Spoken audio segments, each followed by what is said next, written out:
How to add new shipping address on Shein. Hello and welcome to our channel. In this tutorial, I'm going to show you how you can easily add a new shipping address on the Shein app. So please watch till the end to properly understand the tutorial. And if you find this video useful, please give it a thumbs up and subscribe to be notified when we upload new videos. So without any further ado, let's get started. Open the Shein app. In the right bottom corner, tap on Me, then tap on Settings. Tap on the address book. To add a new shipping address, tap here.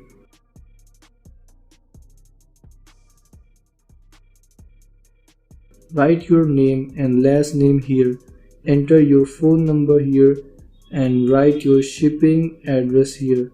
After writing, tap on Save. To get products delivered to the new shipping address, tap here to set it as default. So this is how you can add a new shipping address on your Shein app.